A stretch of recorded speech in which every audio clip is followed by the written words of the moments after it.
Indura dursinee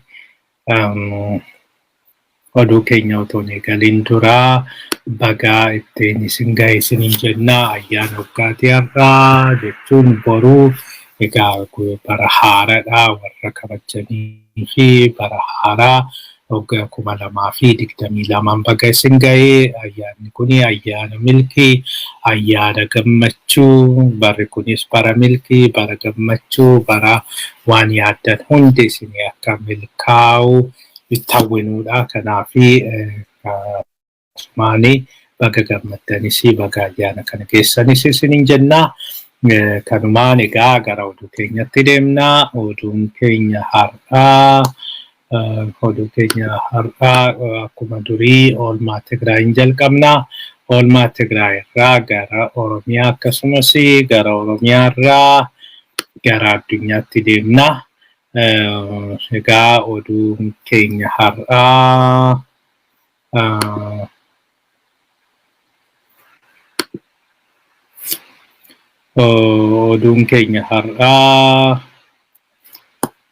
oolmaa Tigraayinii waraanni kaabaa itti fufee jira. Waraanni kaabaa kuni har'a akkuma itti fufeetti jira.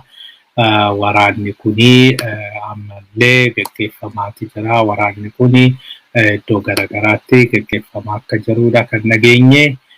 Iddoo garagaraatti amma gara bahaatiin waraanni gaggeeffamaa jiru gara bahaatiin ofirraa ittisaa jiru malee ofii isaaniitiin waraana gaggeessaa hin jiran gara bahaatiin. Gara dhihaatiin garuu waraanni ammallee itti fufee jira. Gondar keessatti waraana gaggeessaa jiru hanga 10 ajjeesutti ga'anii jiru. Kanaafi gara Gondariini naannoo Dabaarqa saniini ammallee waraanichi akkuma itti fufeetti jira jedhamee jira.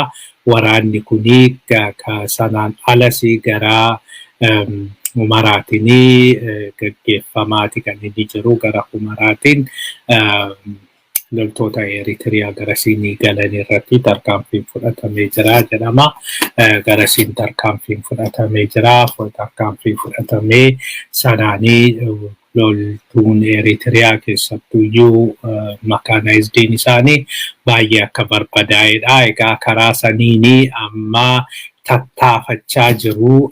Gara tokkooni amma duula propagandasii gaggeessuudhaaf isaanii mijataa. Keessattuu iddoon dhiyaa suni baay'ee propagandaadhaaf mijataadha. Amma akka ilaalaa jirrutti diyaasporaanii biyya alaatii galee jiranii diyaasporaa muraasa wayii diyaasporaa 500 yookiin 1,000 hin caalle wayii kan isaanii argisiisaa jiranii yookiin kan isaanii galee jedhanii ittiin fokkoraa jiranii.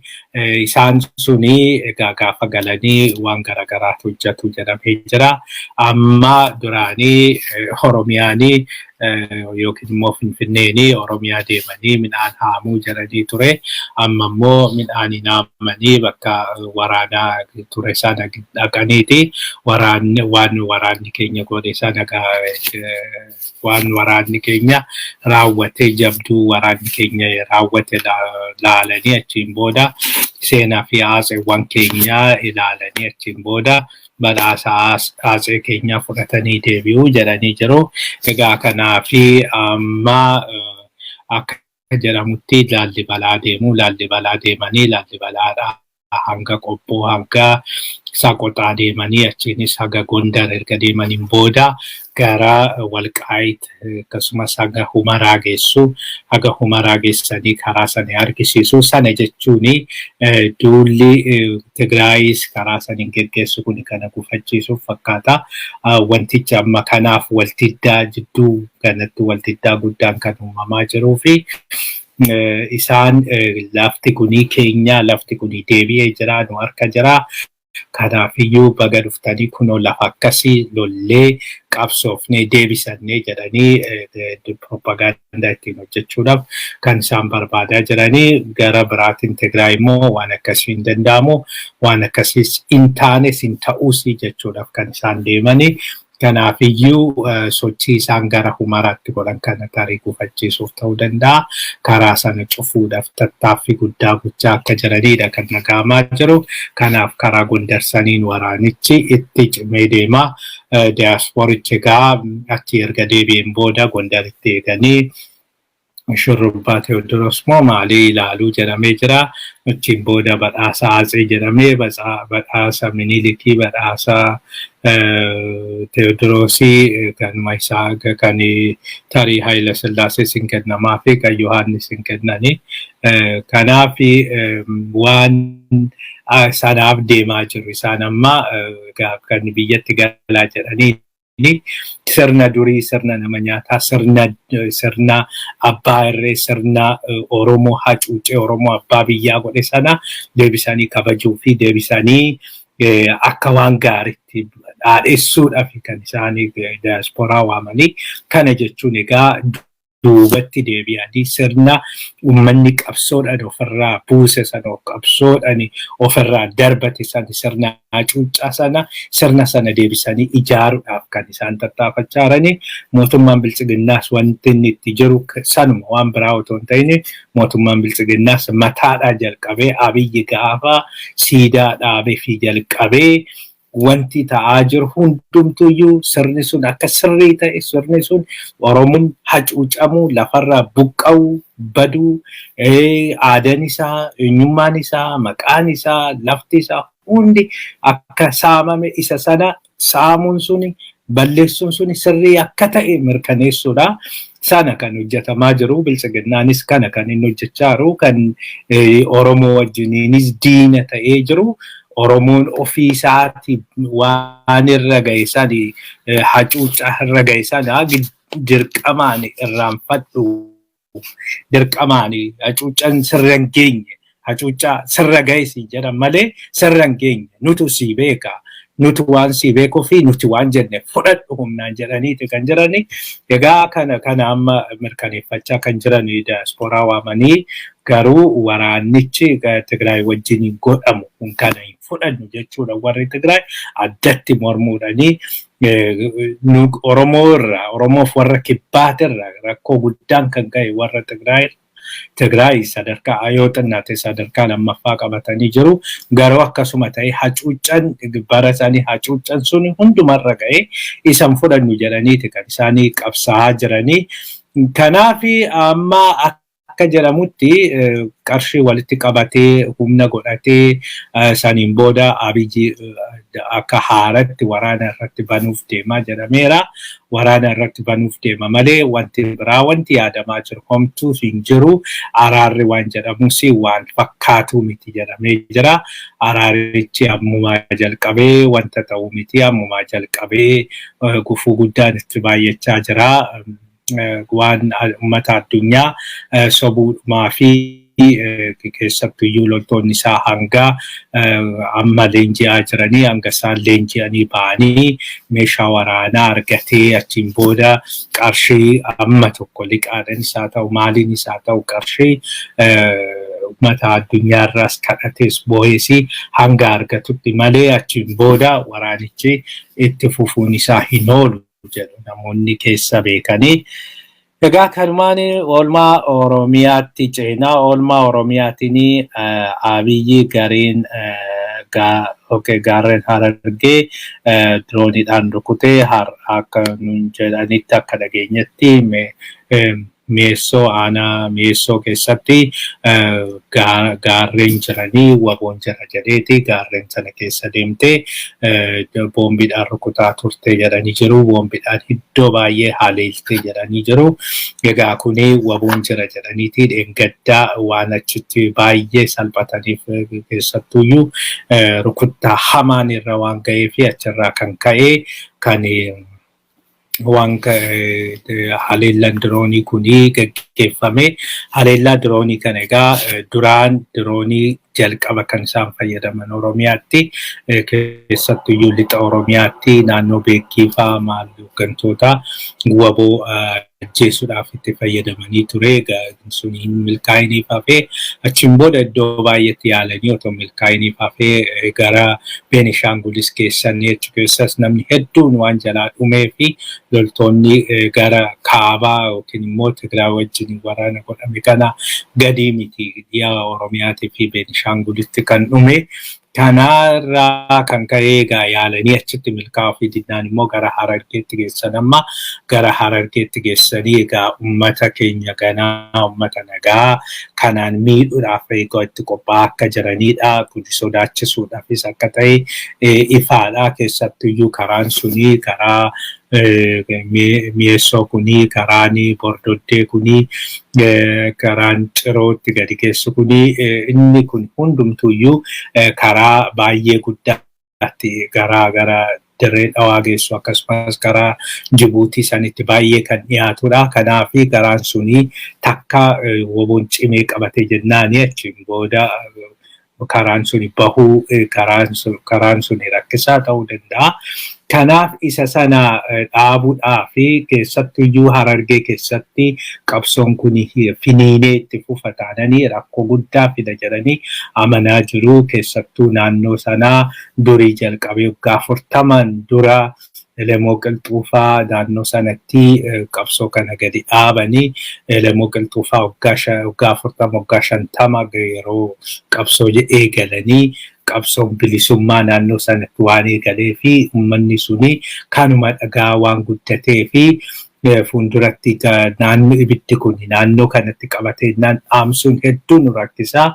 Karaanis immoo karaa baay'ee murteessaadha. Harka lama nuti waliin caalchisnu isaan kan jedhanidha. Isaan marii isaan irratti kan kaasanii harka lama dhiyaa Oromiyaa irraa ulfaataadhasi nu barbaachisasi jedhaniiti kan isaan amananii. Karaan suni karaa bahaa waan ta'eef karaa meeshaan galuunii fi meeshaan bahu waan ta'eef karaa sana dhabnee jennaanii nu dhume jechaa jiru.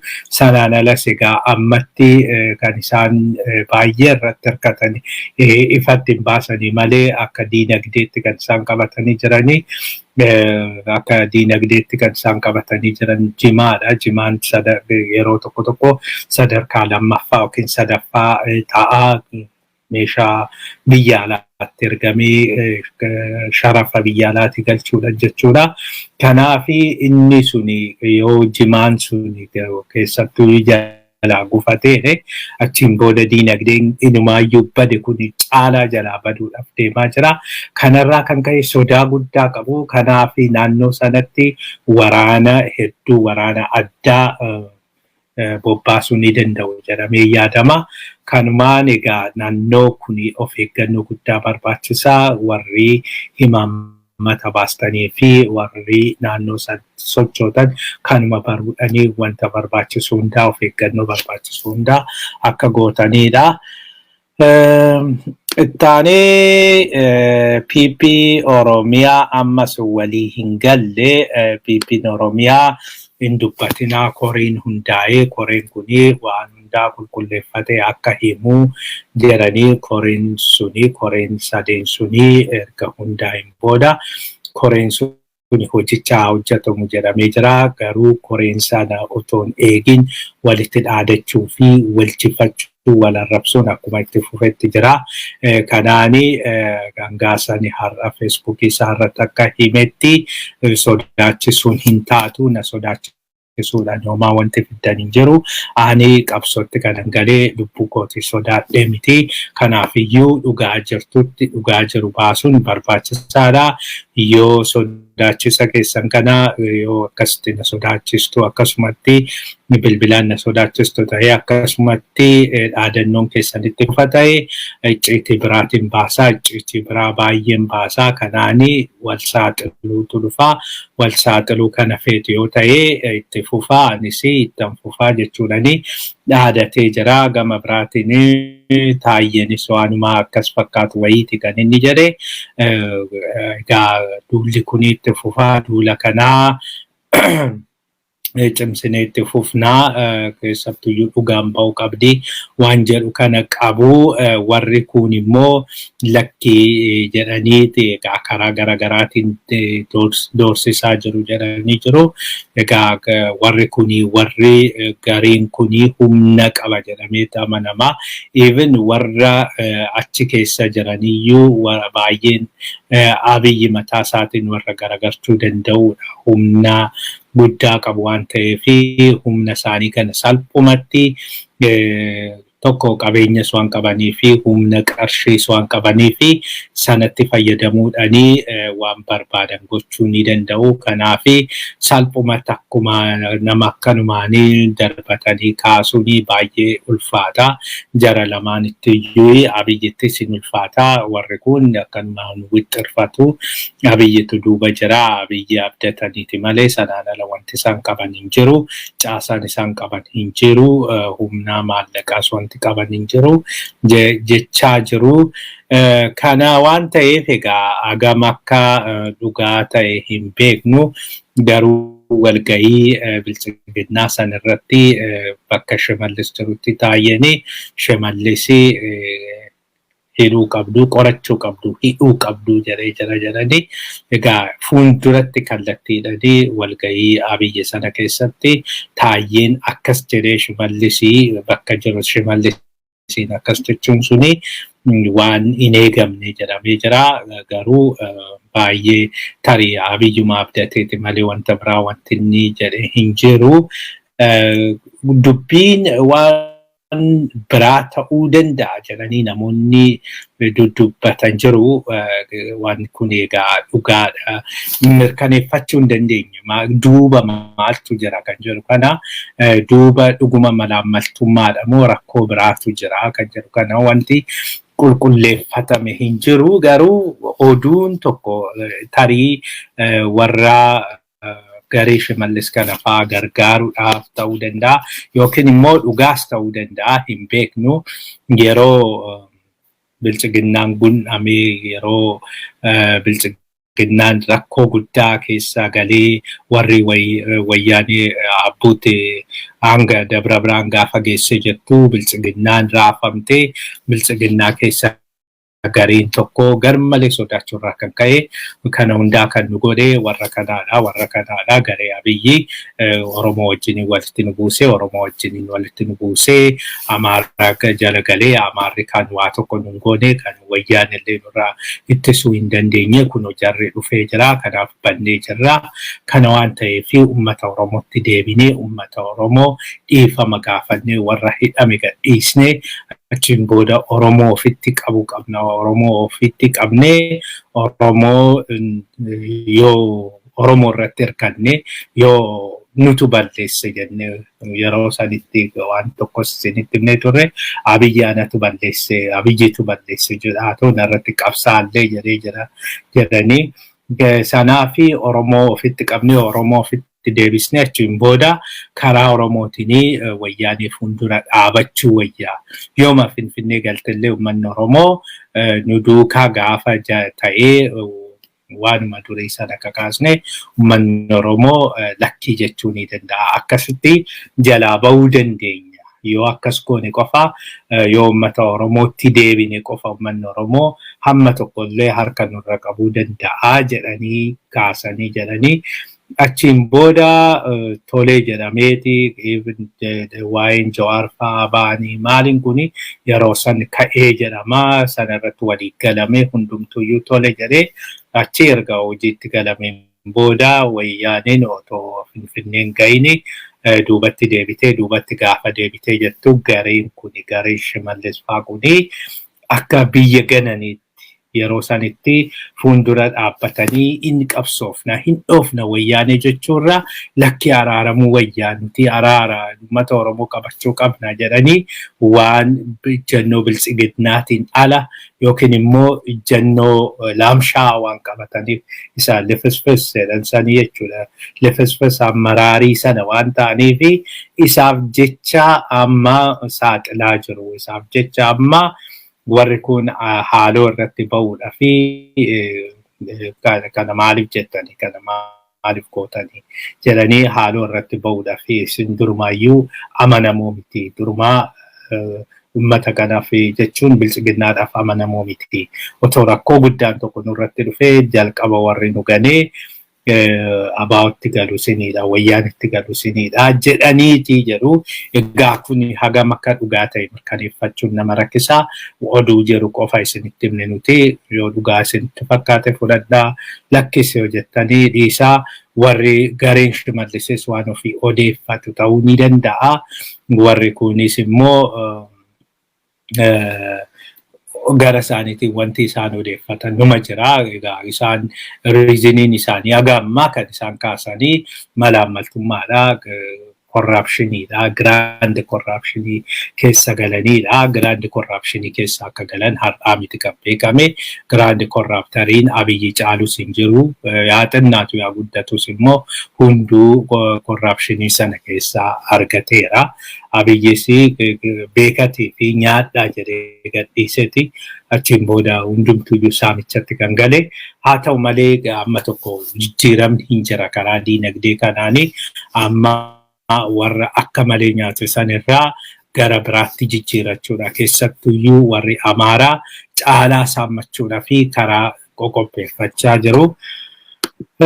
Ittaanee faannoon walitti garagartee jirti faannoon kan walitti garagaranii faannoon kana duraa baay'ee walitti garagaranii waan garagaraa gochaa turanii egaa lafa jala yeroo san waraanatu ture waraanni hin dubbatamne duraan dursee dhimma faannoo kana egaa ammallee biyyattii keessatti balaa guddaa kan baatee deemuu fi balaa guddaan kan jiru balaa guddaan kan jiru isaanuma biraa isaani kan balaa guddaa fidaa jiru duraan dursee humni kun maal akka ta'e hin beekamu humni kun eenyu egaa hooggantoota qabnaa jedhu eenyutu akka isaan hidhachiisee meeshaa waraanaa eessaa akka argatanii akka amma jedhamaa jirutti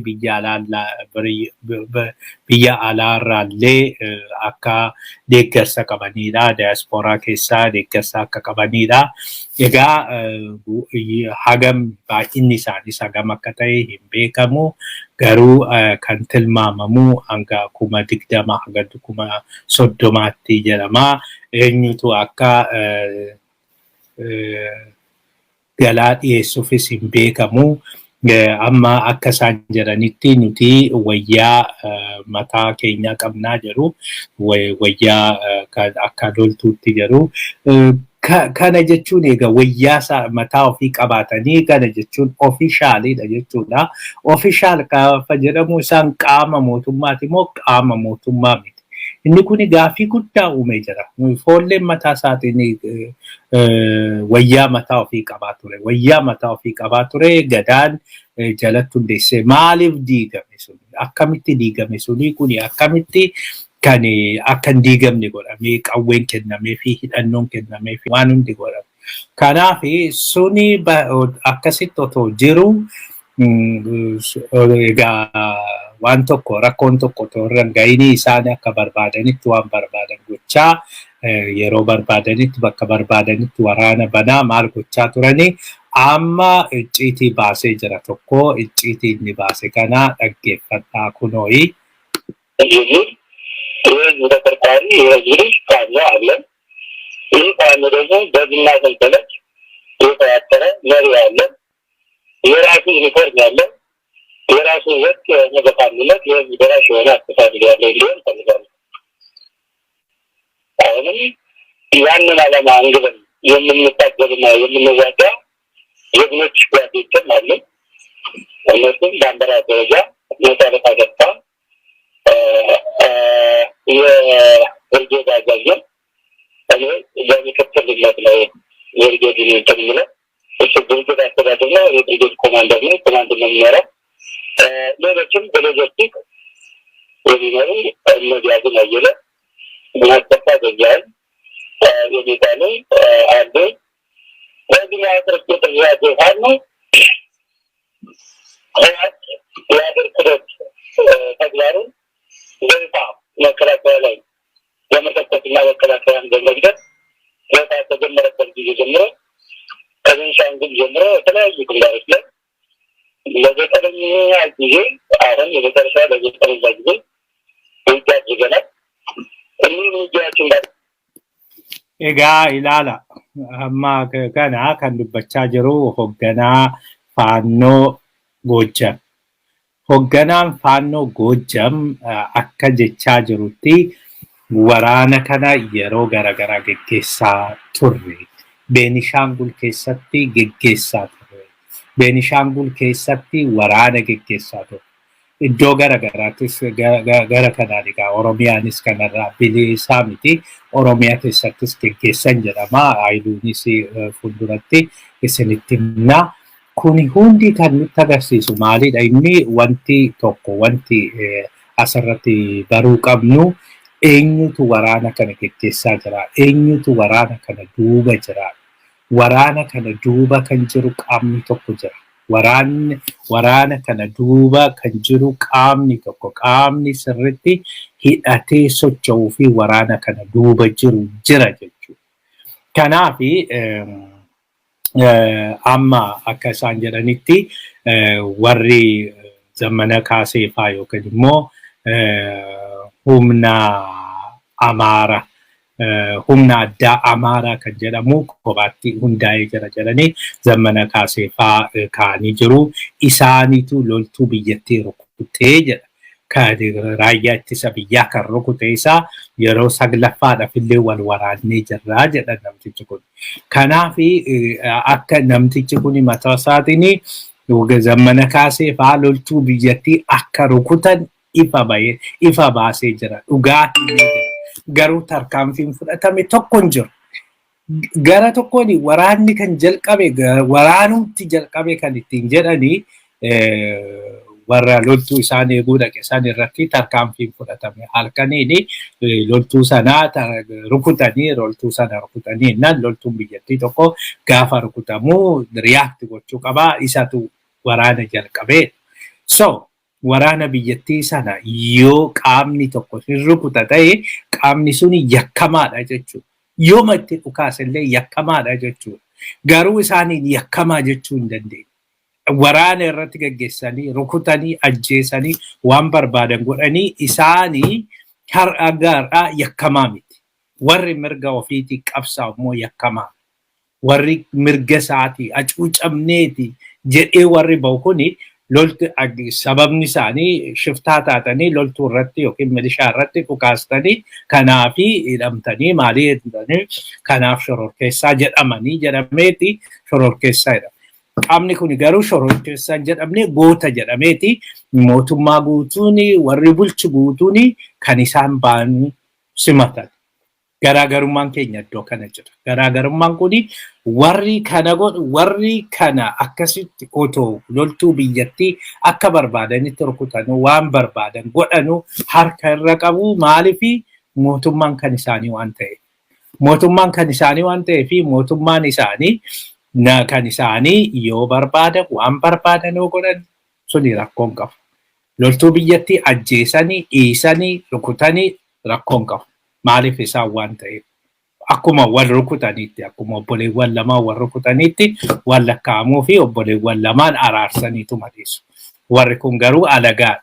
Warri kun garuu miseensa biyya sanii miti yookiin lammii biyya sanii miti. Kanaaf isaan waan tokko godhanii gaafa jedhanii isaan irratti seerri shororkeessaa hin hojjetaa, seerri maalii hin hojjetaa, yakki hin hojjetaa, maalii godhamaa isaan suni adabamuu qabu, ajjeeffamuu qabu, maal ta'uu qabu, barbadaa'uu qabu isaan sun. Isaan san wajjin hin araara hin jiru. Kanadha kan nuti argaa jirru. Gama biraatiin kan argaa jirru asumatti Abiin kana dura walitti bu'iinsi jidduu isaanii akka jiru dhageenye jirra. Walitti bu'iinsi jidduu isaanii akka jiruu fi gara tokkoon warri Abiyyi ofitti qabee aangoo kenneef jira. Warri kun immoo cinaatti dhiibamne aangoo hin arganne warri jedhan jiru. Egaa warri aangoo argatan kun warra Wallooti. Warri immoo aangoo dhabe kun warra Goojjamii warri Gondarii sabni tokko jiru. Kanaaf warri Goojjam dhiibamne jira waan jedhaniif amma isaan walitti ka'anii jiru. Kanaaf isaanii walgayii ifama walgayii atattamaa waamanii jiru. Walgayii atattamaa waamanii walgayiin kunii Finfinneetti boruuf iftaan gaggeeffama. Boruuf iftaan kan gaggeeffamu kana irratti egaa wal gamaggamu jedhamee jira. Keessattuyyuu Amaara qoqqoodanii jirtu, tokkummaa Amaaraa dhabsiistanii jirtu. Oromoon Walloo keessa jiraata jettanii lafa Amaaraa Oromoof kennitanii jirtu, beekamtummaa kennitanii jirtu jedhanii warra amma aangorra jiru kana qorachuudhaaf akka deemanidha. Kana jechuun waan tokko nutti agarsiisa. Gara faannoon amma walitti garagaruun kuni faannoo jedhaman, faannoo Amaaraa jedhamanii fi humni addaa Amaaraa jedhaman kuni lamaan walitti garagaruu fi warri kutuun kuni lammaffaa Abin jidduuttis walitti bu'iinsi kuni uumamuu jechuun naannoo Amaaraatti wanta daffaa jirutu jira. Wanti ifatti hin baane garuu lafa jala wanti daffaa jirutu jira. Inni suni yeroo dhiyoo keessatti egaa daffee bilchaatee waan ifatti mul'atu ta'uu danda'a. Akkuma kana duraa sanaa jeequmsa garaagaraa fa'aa fiduu danda'a. Kanaaf kana waan walumaanuu ilaalluudha. Garuu inni guddaan fi inni rakkoo guddaan akka bu'uuratti kan laalamu rakkoo waljibba naannoon jira. Naannoodhaan wal qooduunii fi saayikoolojii garaagaraa qabaachuun isa sirriitti mul'atudha. Amaarri reefudha. Amaarri waggaa 2 waggaa 3 Amaaraa saayikoolojii kan jedhu kun kan dhufaa jiru. Still Amaaraa saayikoolojiin Amaarri qabatamaan waan kana jedhu hin qabu. Even agreementiidhaaf jechuudha. Simbool irratti mataa isaaniitiin alaabaa biyyattii sana ishee lumuxxii sana qabachuudhaan ala wanti warratti walii galan jiru. Inni suni kan federaalati, inni suni kan Amaarati, agammaa wanti walii galaman jiru. Yoo inni suni kan federaalaa ta'ee kan Amaaraa adda ta'uu qaba federaalatii fi kan naannoo wal fakkaachuun qabu. Maaliif federaalli kan waliiniti kan naannoo kan biraati. Kanaafi isumarratti mataa isaatiin symbol crisisiin mataa isaatiin jira. As a symbol level waliigalteen qaban Amaarri jechuudha. As a symbol level. Lammaffaa yoo belongingness gaafa laallee jennee belongingnessdhanii Amaarri ani Amaara jechuun ani Gojjameedha jechuutti isa gammachiisa. Ani Gondareedha jechuutti isa gammachiisa. Ani Walloodha jechuutti isa gammachiisa. Kanaafi yoo mentaalitii isaanii keessatti Gojjamummaatu jira malee, Gondarummaatu jira malee, Amaarummaan hin jiru. Saayikoolojiin kun reefu dhufaa jira. Of course kun dagaaguu danda'a. Yeroo gabaabaa keessatti akkasitti yoo deeme dagaaguu danda'a kun.